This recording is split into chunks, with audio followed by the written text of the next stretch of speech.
ময়দানে মাশরে আল্লাহ পাক সকলকে উঠাবে সমস্ত নবী আলাইহিমুস সালাম বলেরা উঠবেন সব নবীদের আল্লাহ ময়দানে মাশরে একটা করে চেয়ার দিয়ে দেবেন এটা মুসা নবীর চেয়ার এটা ঈসা নবীর চেয়ার এটা দাউদ নবীর চেয়ার এটা সুলাইমান নবীর চেয়ার এটা জুলকিফিল নবীর চেয়ার সুবহানাল্লাহ সব চেয়ারের নাম লেখা এটা অমুক নবী এটা অমুক নবী এটা অমুক নবী আমার নবীর চেয়ার নিচেই নেই জোরে বলুন সুবহানাল্লাহ আসা আইয়াবা আসাকা রব্বুকা মাকামাম মাহমুদা আল্লাহর পাশে মাকামাম মাহমুদ জোরে বলুন সুবহানাল্লাহ ও বেজানিরা দুনিয়া ফানা হয়ে যাবে আল্লাহ নবীকে আল্লাহ পাক উঠাবে সব মানুষের উঠেছে কারো ক্ষমতা নাই আল্লাহ পাকের কুদরতি মুখের পারে তাকিয়ে থাকে নবী আলাইহিমুস সালাম বলেরা মাথা হেঁট করে থাকবে আল্লাহর আযাবের ভয়ে হাদিসে এসেছে একমাত্র নবী জনাবে মুহাম্মদুর রাসূলুল্লাহ সাল্লাল্লাহু আলাইহি ওয়াসাল্লাম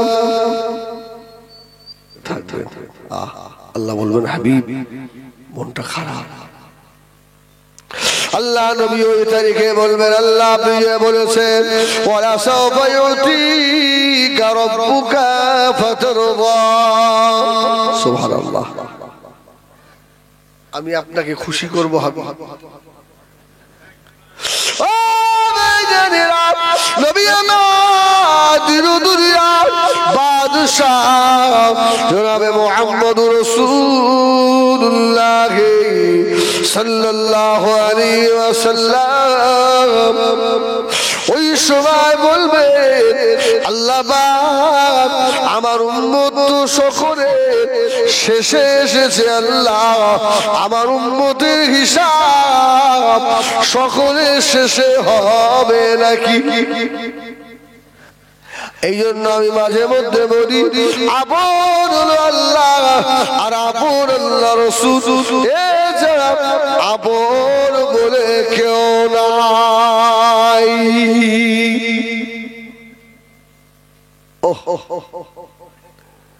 আল্লাহ নবী বলবেন আল্লাহ এই মাথার উপরে সূর্য নামিয়ে দিয়েছে আমার উম্মাহ সহ্য করতে পারবে না আল্লাহ আমার উম্মাহ সইতে পারবে না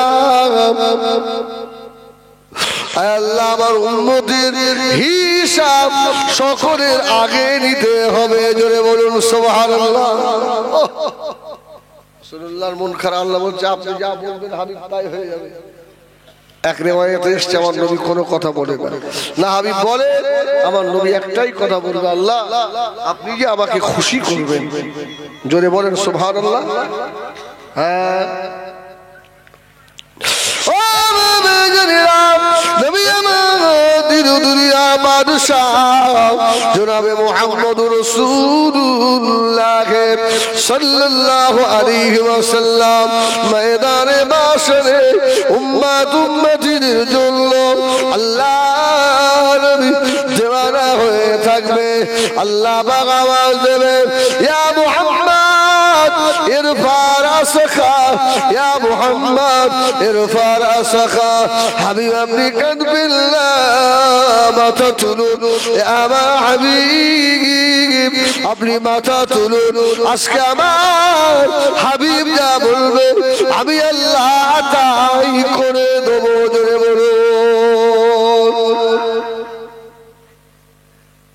বলে সেই নবীর দেওয়া আসে কতটা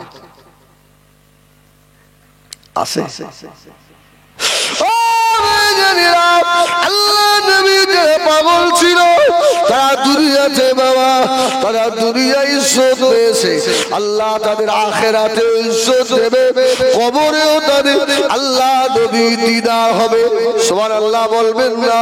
আল্লাহ নবী আশিক ছিলেন, পিরানে পীর দস্তগীর মাহবুব সুবহানি কুতুবে রব্বানি গৌসে সমদানি শেখ বাবা বড় পীর মহিউদ্দিন আব্দুল কাদের জিলানী রহমাতুল্লাহ আলাইহি। জোরে বলুন সুবহানাল্লাহ। এই বড় বিষয় বসে আছে, একজন মেয়ে ছেলে এসে বলছে, হুজুর আমার একটা মেয়ে মারা গেছে,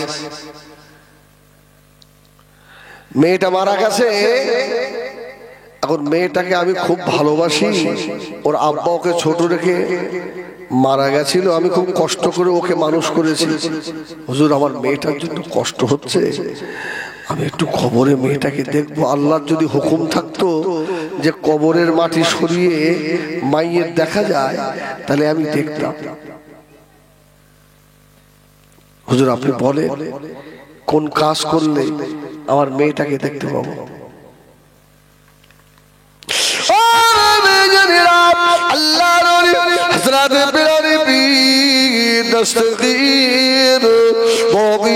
বলেছিলেন, ও বামে বেশি বেশি করে আল্লাহ নবীর উপরে দরুদ শরীফ পড়ো, মা দরুদ শরীফের পরে বেশি বেশি করে সূরা তাকাসুর পড়ো, আলহাকুমুত তাকাসুর এই সূরা বেশি বেশি তেলাওয়াত করো। আমি আব্দুল কাদের দোয়া করি আমার নবী পাকের কদমের ওসিলায় তোমার মেয়েকে আল্লাহ পাক দেখিয়ে দেবে। জোরে বলুন সুবহানাল্লাহ। মেয়েটা বলছে, হুজুর নবীর উপরে দরুদ আর সূরা তাকাসুর পড়লে হয়ে যাবে? বড় বিষয় বললেন, বা আল্লাহ করাবে। বেশি বেশি সূরা তাকাসুর পড়ছে, দরুদ শরীফ পড়তে লাগলেন। বুড়িমা কয়েকদিন আমল করার পরে রাত্রি শুয়ে আছে, এমন সময় বুড়িমা বলেন, আমি দেখতে পেলাম একটা অজানা অচেনা রাস্তা, সেই রাস্তা দিয়ে যেতে লাগলাম। কিছু দূরে যাওয়ার পরে শো শো করে একটা আওয়াজ হলো, আমি তাকিয়ে দেখি আর আগুন জ্বলছে, আমার মেয়েটাকে ওই আগুনে পোড়ানো হচ্ছে। ও আল্লাহর ওলি, ও হযরত বড় পীর, আমি আওয়াজ করে কাঁদতে লাগলাম, আল্লাহ আমার মেয়ে আগুনে পুড়ে শেষ হয়ে যাবে, আল্লাহ আমার ঘুম ভেঙে গেল। ছুটে ছুটে আমি চলে গেলাম আল্লাহর ওলি হযরত পিরানে পীর দস্তগীর গৌসুল আজমের কাছে। আমার মেয়েটাকে আমি এই রকম দেখলাম, আমার উপায় কি হবে? আল্লাহর ওলি বড় বিষয়ে বলেছিলেন, ও বুড়িমা তোমার 17-18 বছরের বয়সের মেয়ে, ওই মেয়েটাকে কোনদিন কি দিন শিখিয়েছিলে? আমার নবী শিখিয়েছিলে। বুড়িমা ঝরঝর করে কেঁদে বলল, না এটা শেখানো হয়নি।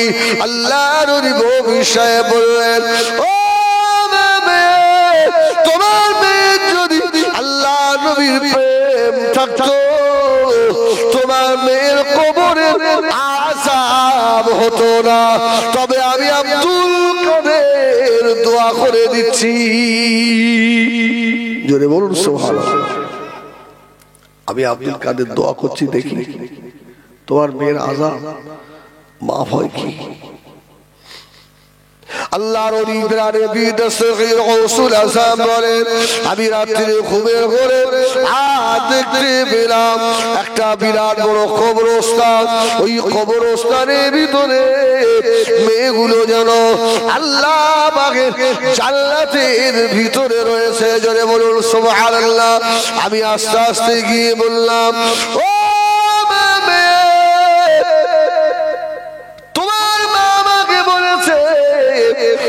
আযাবে জাহান্নামের ভিতরে কষ্ট পাচ্ছিলে মা, আজকে দেখছি তুমি জান্নাতের ভিতরে। মেয়েটা জবাব দিল, ও বড় পীর, ও বড় পীর আব্দুল কাদের, এটা আমার আমলের জোরে হলো না, আল্লাহর নবীর প্রেমিকেরা এই কবরস্থানের ধার দিয়ে যাচ্ছিল। জোরে বলে না এই জন্য বলবো আমাদের এখন আর সময় নাই বাবা, বেশি বেশি ইমানের তলোয়ারে ধার দেন, তাহাজ্জুদে নামাজ পড়ুন, আল্লাহ পাকের দরবারে অজরে কাঁদুন, চোখের বাড়ি ছেড়ে দিয়ে কাঁদুন, বাইতুল মুকাদ্দাসের জন্য আল্লাহ পাকের দরবারে কাঁদেন। আমরা এখান থেকে যুদ্ধে যেতে পারবো না, তবে এতটুকু তো তাহাজ্জুদে বসে বলতে পারি, আল্লাহ পাক আমাদের কাবা আবার আমাদের কাছে ফিরিয়ে দেন। সুবহানাল্লাহ। এই আমাদের আপনার প্রথম কিবলা কোনটা? বাইতুল মুকাদ্দাস না? যারা হাজী সাহেব হজে গেছেন, মদিনা শরীফে একটা মসজিদ আছে, মসজিদে কিবলা তাইন, দুই কিবলার মসজিদ। সুবহানাল্লাহ বলে, দুই কিবলা আসেন হাই সাহেব, দুই কিবলার মসজিদ, মসজিদে কিবলা তাইন। আল্লাহ রাসূল মক্কা থেকে মদিনায় গিয়ে 16 অথবা 17 মাস বাইতুল মুকাদ্দাসের দিকে ফিরে রাসূলুল্লাহ নামাজ পড়েছিলেন। সুবহানাল্লাহ। যারা যারা আহলে কিতাব ওরা বলল, দেখলে যারা আপনার ওই আপনার ইহুদি সম্প্রদায়, এরা বলল, দেখলে মুহাম্মদ সাল্লাল্লাহু আলাইহি ওয়াসাল্লাম আমাদের ঘরের দিকে ফিরে নামাজ পড়ে।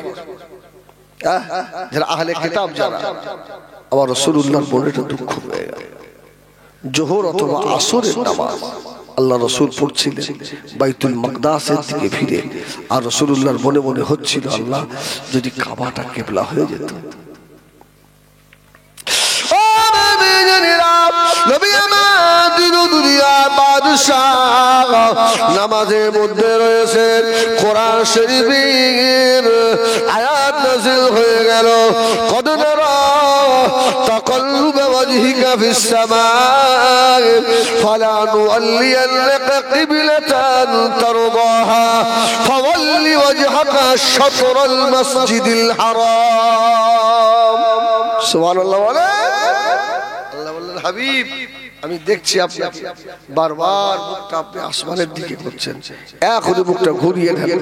রাসূলুল্লাহ 2 রাকাত নামাজ বাইতুল মাকদাসের দিকে ফিরে পড়েছিলেন, আর 2 রাকাত কাবার দিকে ফিরে পড়েছিলেন। জোরে বলুন সুবহানাল্লাহ।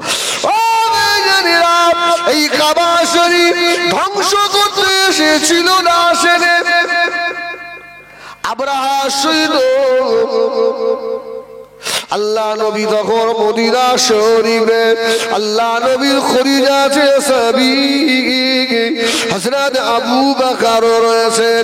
হযরত আবু বকরের বাড়িতে ভিখারি গিয়ে আর হাত পেতেছে, বাবা ভিক্ষা দাও বাবা, ও বাবা দুটো ভিক্ষা দাও বাবা। হযরত আবু বকর বাড়ি নাই, হযরত আবু বকরের মেয়ে হযরত আসমা ঘরে রয়েছে, ঘর থেকে কিছু ভিক্ষা চাল এনে দিল, ভিখারি চলে গিয়েছে। আবার 2 দিন পরে ওই ভিখারি আবার গিয়ে বলছে, আমাকে দুটো ভিক্ষা দাও। ফকিরকে ফিরিয়ে দেওয়া যাবে। ও আম্মা সাইলা ফালা তানহার, আল্লাহ বলল ফিরিয়ে দিসনি ওদের। আল্লাহ নবীর খলিফা ছিলেন, আল্লাহ নবীর সাহাবী আবু বকরের খলিফা টুকরি আসমা ওই সময় এক তারিখে বলেছিল, বাবা ভিখারি দাঁড়াও বাবা, তোমার চেহারা দেখে মনে হয় তুমি যে মদিনার মানুষ নও, তোমার বাড়িটা কোথায় বলা লাগবে? যদি বলুন সুবহানাল্লাহ। তুমি তো মদিনার লোক নয়, বাড়ি কোথায়? ভিখারিটা ওই সময় বলেছিল, আবু বকরের মেয়ে আসমা, তোকে বলবো না, তোর আব্বা আবু বকরকে পেলে বলবো। সুবহানাল্লাহ।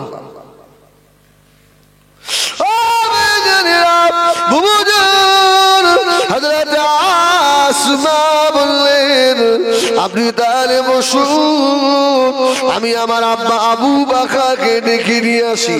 আসমা ছুটে ছুটে গিয়ে আল্লাহ নবীর বড় খলিফা হযরত আবু বকর সিদ্দিক রাদিয়াল্লাহু তাআলাকে ডেকে নিয়ে এলেন। হযরত আবু বকর এসে বলল, বাবা ভিখারি, কোথায় বাড়ি বাবা, কি নাম বাবা?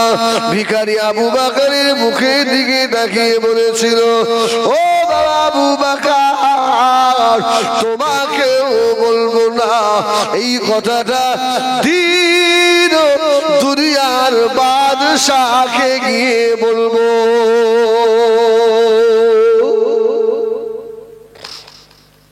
আমাকে নিয়ে চলো। আসমা পাশে দাঁড়িয়ে দাঁড়িয়ে শুনছে আর বলছে, সাংঘাতিক ফকির।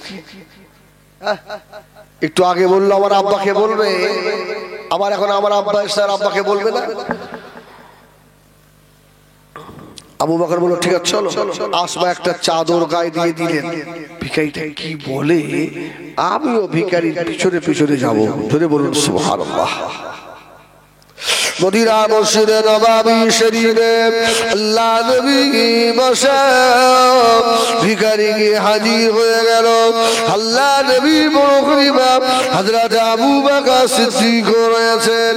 ও আমার বেজানেরা, হযরত আবু বকর সালাম দিলেন, ইয়া রাসূলুল্লাহ, ইয়া হাবিবাল্লাহ। আল্লাহ নবী বললেন, ও বাবাজি আবু বকর, কি মনে করে বাবা? হযরত আবু বকর জবাব দিল, ইয়া রাসূলুল্লাহ, ইয়া হাবিবাল্লাহ, এই মানুষটা কি কথা আপনাকে বলবে? রাসূলুল্লাহ বলল, তোমার তো চেহারা এমনই হচ্ছে, এই দেশের লোক তুমি দাও। ফকিরের একটা হাত নাই, পা একটা নাই। আল্লাহ নবী সম্মুখে দাঁড়িয়ে বলছে, ইয়া রাসূলুল্লাহ, ইয়া হাবিবাল্লাহ, হুজুর বেয়াদবি মাফ করুন, আমি আপনার আমার কথা, আমার বায়োডাটা আপনাকে শোনাবো। ইয়া রাসূলুল্লাহ, ইয়া হাবিবাল্লাহ, শোনার পরে আপনি আমাকে মারবেন না তো? যদি বলুন সুবহানাল্লাহ। আমার রাসূলুল্লাহ বললেন, এই ভিখারি, আমাকে দেখে মনে হয় যে আমি মানুষ মারি? যদি বলবেন না সুবহানাল্লাহ। আরে আমাকে দেখে সেটা মনে হয়? ভিখারি বলছে, না মনে হয় না, তাও তো ভয় লাগে। আমার রাসূল বললেন, নির্দ্বিধায় বলো, তোমার মনে কি কষ্ট বলো বাবা।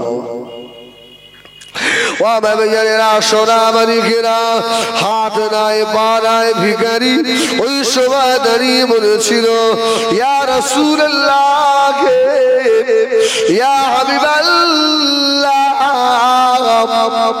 আমি একটা গল্প আপনাকে শোনাবো। আপনার দুনিয়ায় আসার 8 মাস আগের ঘটনা। ধরে বলো। আমার নবী একটু হেসে ফেললেন। এই কি বললে? হ্যাঁ রাসূল, আপনি যখন মায়ের পেটে,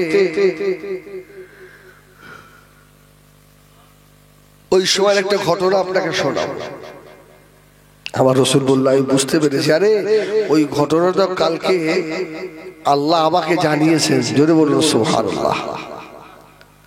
আরে রাসূলুল্লাহ দুনিয়ায় আসার 50 অথবা 51 দিন আগে সে আব্রাহা বাদশার হামলা। ভিখারি দাঁড়িয়ে বলল ইয়া রাসূলুল্লাহ ইয়া হাবিবাল্লাহ ইয়া মেরে সানা শহরে ওই কাবায় যখন লোক গেল না আবরাহা নতুন খাবা বানিয়েছে ইয়া রাসূলুল্লাহ ইয়া হাবিবাল্লাহ এই আল্লাহ কাবাটাকে ভাঙতে এসেছিল যেসব হাতিগুলো ছিল ওই হাতিগুলোর নাম কি আপনি জানেন? আমার নবীকে বলছে আপনি হাতিগুলোর নাম জানেন? আল্লাহ রাসূল বলছে আমি তো জানি। যদি বলবেন না সুবহানাল্লাহ, আমি জানি। ইয়া রাসূলুল্লাহ ইয়া হাবিবাল্লাহ যে হাতিটা সরদার হাতি ছিল সর্বমুখী ছিল ওই হাতিটার নাম হলো মাবুদ হাতি। ইয়া রাসূলুল্লাহ ইয়া হাবিবাল্লাহ ওই হাতির সওয়ারি ছিলাম আমি। যদি বলে না সুবহানাল্লাহ। আমার রাসূল বললেন সেই আবরাহা সেই লোক এখনো বেঁচে আছে। ফকিরটা বলল ইয়া রাসূলুল্লাহ আমার এখন 100-র উপরে বয়স, আমি ভয়েতে আপনার কাছে আসতে পারিনি নবী। আমার এই হাত একটা নেই, দেখতে পাচ্ছেন এই পা একটা নেই। ওই সময় সেই গজব আল্লাহ নবী ছেলে ফকিরের মুখের দিকে তাকালো। ফকির কেল্লা নবী বললেন ঘটনাটা আমাকে শোনাও। ফকিরটা বলেছিল ইয়া রাসূলুল্লাহ হাবিবাল্লাহ আমরা যখন হাতিগুলো নিয়ে আর ওয়াদি মুআসসারে এসে গেলাম, ও ভাইয়েরা হাজী সাহেবরা মিনা থেকে আরাফাতে যায়, আরাফাত থেকে মুজদালিফা শরীফে চলে যায়, মুজদালিফায় সারা রাত কাটিয়ে ফজরের আল্লাহর ফরজ নামাজ আদায় করে মিনায় পাথর মারতে যায়। ও ভাইয়েরা ওই রাস্তা যাওয়ার পথে একটা জায়গা রয়েছে যে জায়গাটার নাম হলো ওয়াদি মুআসসার। ওই জায়গায় আল্লাহ পাক আবরাহার উট বাহিনী হাতি বাহিনীকে আল্লাহ শেষ করে দিয়েছিলেন। ফকিরটা বলছে ইয়া রাসূলুল্লাহ ওই সময় আমি মাবুদ হাতির সম্মুখে আমি দেখছি আকাশে একটা গো গো করে শোঁ শোঁ আওয়াজ, উপরের দিকে তাকিয়ে দেখছি মেঘে ভরে গেছে। জোরে বলুন সুবহানাল্লাহ। খবর দেখেননি যারা আজমির শরীফে খাজা বাবা গরিবে নওয়াজ আলা হুজুরের মাজারের নিচে যারা বলছে মন্দির আছে, খবর পাননি আপনারা? গজব হচ্ছে না হচ্ছে না? যারা গিয়েছিল আল্লাহর গজব হয়নি ওদের প্রতি? কার গায়ে হাত দিচ্ছে ওরা জানে? হ্যাঁ, খাজা গরিবে নওয়াজকে আল্লাহ কত বড় ওলি আল্লাহ করেছে। যদি বলো সুবহানাল্লাহ, যিনি নবী পাকের নায়েব হয়ে এসেছিলেন। সুবহানাল্লাহ। মানে এদের একেবারে শেষ সময় এটা আপনি ভেবে রাখেন।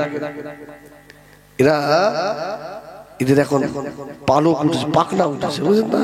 উঠছে, ভেঙে যাবে খুব তাড়াতাড়ি ইনশাআল্লাহ, দেখে নেবেন। আল্লাহ পাক কলমার পতাকা এই জমিনে একদিন এই খুব তাড়াতাড়ি পথ পথ করে উড়বে। জোরে বলুন সুবহানাল্লাহ। শুধু একটু ইমানের তলোয়ারে ধার দিতে হবে। বাবা ভাইয়েরা সোনাবাড়ি ঘেরা ওই সবাই বলেছিল ইয়া রাসূলুল্লাহ ইয়া হাবিবাল্লাহ আসমানের উপরে ওই কালো মেঘ মতো দেখে আমার ভয় হয়ে গেল। এবারে মনে হয় আল্লাহ আমাকে গজব নেমে আসবে। ইয়া রাসূলুল্লাহ ইয়া হাবিবাল্লাহ আমি মাবুদ উঠে হাতির পিঠ থেকে নেমে পড়লাম। নেমে পড়ে ইয়া রাসূলুল্লাহ হাতির পেটে তলায় ঢুকে গেলাম। ইয়া রাসূলুল্লাহ তারপরে দেখতে পেলাম আর আল্লাহর প্রসব শুরু হয়ে গেল। ইয়া রাসূলুল্লাহ ছুটে পালিয়ে চলে যাচ্ছিলাম, আল্লাহ দরবারে হাত তুলে দোয়া করলেন, ছুটে পালিয়ে যাচ্ছিলাম ইয়া রাসূলুল্লাহ। ওই সময় দুটো পাথর এসে আমার পা আর হাতের উপরে পড়েছিল। ইয়া রাসূলুল্লাহ আমার জীবনের বড় আশা একবার আখিরি জামানার নবীর নূরের হাত দুটো ধরে ঈমানের কলমা পড়ে মুসলমান হয়ে যাব। ইয়া রাসূলুল্লাহ ওই জন্য এসছি একটু কলমা পড়িয়ে দেন। প্রায় জায়গায় আমি একটা কথা বলছি, অন্তত 5 ওয়াক্ত নামাজের পরে একবার করে আলাম তারা কাইফা ফাআলা রাব্বুকা বিআসহাবিল ফিল এই সূরাটা পড়ে একটু হাত তুলে আল্লাহকে বলেন, আল্লাহ বাইতুল মাকদাস আমাদের কাছে ফিরিয়ে দেন, আল্লাহ ফিরিয়ে দেন। ও শুনে বাড়ি গ্রাম জানেন বাইতুল মুকাদ্দাস থেকে আরাফাতের ময়দান পর্যন্ত আল্লাহ পাক স্টেজ বানাবে, তামাম দুনিয়াটাকে আল্লাহ পাক প্যান্ডেল বানিয়ে দেবে। জোরে বলুন সুবহানাল্লাহ, আর একটু জোরে বলুন সুবহানাল্লাহ। যে বাইতুল মুকাদ্দাসের পাশে প্রায় 100 লক্ষ নবীদের মাজার রয়েছে, জোরে বলুন। ও আরাবিয়ারা ওই বাইতুল মুকাদ্দাসের পাশে আল্লাহ বান্দা কত যে শহীদ হয়ে গেল, ওই বাইতুল মুকাদ্দাস আল্লাহ ফিরিয়ে দেবে। আল্লাহ দরবারে দুটো হাত তুলে কাঁদো, রব্বিল আলামিন আমাদের কাবা আবার আমাদের হাতে ফিরিয়ে দেন। দুটো হাত তুলে কাঁদেন বাবা, তামাম দুনিয়াকে আল্লাহ প্যান্ডেল বানাবে আরাফা থেকে নিয়ে আর বাইতুল মুকাদ্দাস পর্যন্ত। এটা মেম্বার হবে, ওই মেম্বারের উপরে থাকবে আমার আল্লাহ তার হাবিব। জোরে বলো তামাম দুনিয়াটা প্যান্ডেল, হিসাবের ময়দান হবে। মিকদারুহু 50,000 সানা, ওই দিনটা 50,000 বছরের দিন হবে। জোরে বলুন সুবহানাল্লাহ। জিকিরে মজা হবে না, হারাম করে তাহাজ্জুদ ভালো লাগবে না, হারাম খোরের মেয়ে ছেলে ভালো লাগবে, টিভি চ্যানেল ভালো লাগবে, ফেসবুক মেসেঞ্জার ভালো লাগবে, নোংরা নোংরা ছবি ওদের ভালো লাগবে বাবা। ও সোনা বাড়িকেরা হালাল খোরের নামাজে ভালো লাগে, ইবাদতে ভালো লাগে, হালাল খোরের দুটো চোখ দিয়ে পানি তোষা গড়িয়ে যায়। আযাবের কথা মনে হলে কাঁদে, কবরের কথা মনে হলে কাঁদে।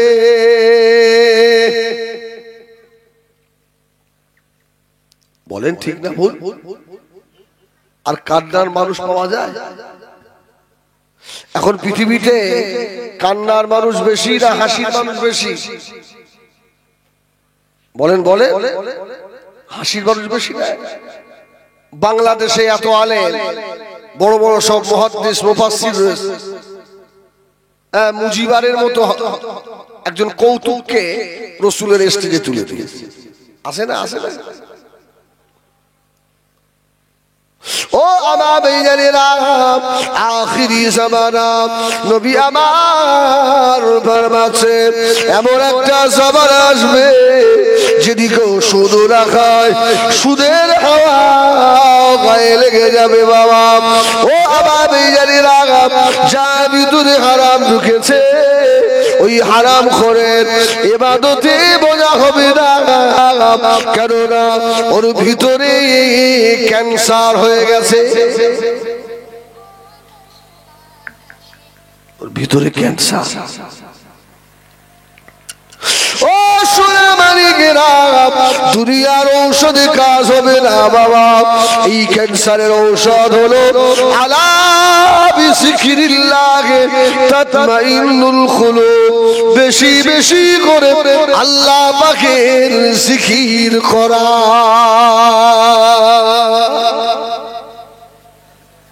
জিকিরের লোক আছে আর খুঁজে পাওয়া যায়?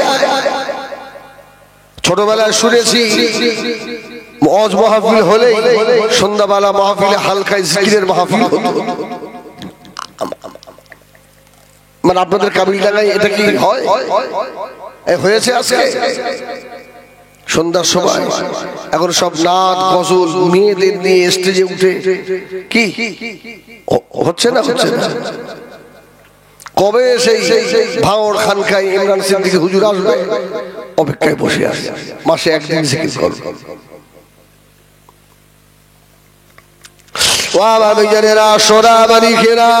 বান্দা যখন আল্লাহ পাকের জিকির থেকে গাফেল হয়ে যাবে, ওই বান্দা আল্লাহর রহমত থেকে দূরে সরে যাবে। ওই বান্দাটা আর দুনিয়াদার হয়ে যাবে।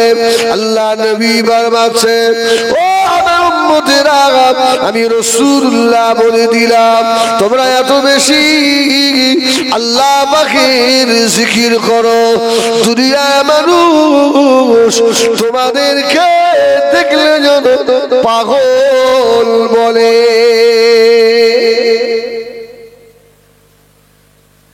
দুনিয়ার মানুষ পাগল বলুক।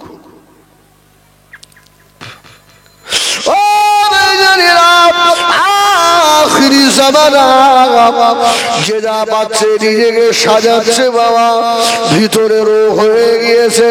নবী আমার দিন ও দুনিয়ার বাদশাহ হাবিবুল্লাহ জনাবে মুহাম্মদুর রাসূলুল্লাহ সাল্লাল্লাহু আলাইহি ওয়াসাল্লাম, নবী আমার 10 বছর 13 বছর, এই 23 বছরের জিন্দেগি নবী আমার মাটি করে দিলেন। ঠিক না ভুল বলে? শুধু কাবিলডাঙ্গা গ্রামে কলমায়ে লা ইলাহা ইল্লাল্লাহ মুহাম্মাদুর রাসূলুল্লাহ এই কলমাটা পৌঁছে দেওয়ার জন্য আজকে কাবিলডাঙ্গা থেকে মুসলমানের বাড়ি থেকে এই কলমা আস্তে আস্তে উঠে যাচ্ছে না যাচ্ছে না? বলেন, সত্য করে বলেন, কাবিলডাঙ্গার কটা বাড়িতে সকালে কোরআন তেলাওয়াত হয়? কাবিলডাঙ্গার কটা বাড়িতে সন্ধ্যার সময় আল্লাহর পাক কালাম তেলাওয়াত হয়? শুধু কাবিলডাঙ্গা বলে নয়, আমি হুজুর আমার গ্রামেও খবর নেবেন, ওখানেও হয় না। সকালে উঠি আগে এর সঙ্গে সাক্ষাৎ হয়। ঠিক বললাম না ভুল বললাম? ঘুম থেকে উঠে আগে মুসল্লিরা তসবিহ খুঁজতো, আবার তসবিহটা কোথায় গেল? আর এখন ঘুম থেকে উঠে মোবাইল খোঁজে, মালটা কোথায় গেল? আগে পকেট হাত গেলে তসবিহ টুপি পাওয়া যেত, এখন মেথর সুইপার, তার পকেট হাতলে দেখেন কিচ্ছু না পেলে এই শয়তান একটা পাবে, এই একটা আছে। মেথর পায়খানা সাফ করতে করতে হাফ টাইমে বসে ও ঘুরছে। এই চোখের হিসাব নেবে না আল্লাহ? এই যুবক, এই চোখ দিয়ে খারাপ জিনিস দেখছো, এর হিসাব আল্লাহকে দিতে হবে না? ও আমার ভাইয়েরা, সোনাবাড়ি ঘেরাম নবী আমার তিরুদুরিয়া বাদশাহ মক্কা থেকে মদিনা শরীফে চলে এলেন। ও মদিনা এসে মদিনার মানুষেরা আল্লাহ নবীকে পেয়ে যেন চাঁদ হাতে পেয়ে গেল। জোরে বলুন সুবহানাল্লাহ।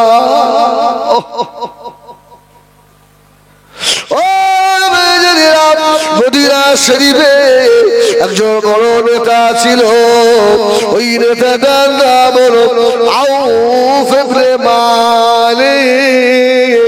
এর হাতে অনেক ক্ষমতা ছিল বাবা। নবী আমার আউফ ইবনে মালিককে ডাইরেক্ট কলেমা দাওয়াত দিল না।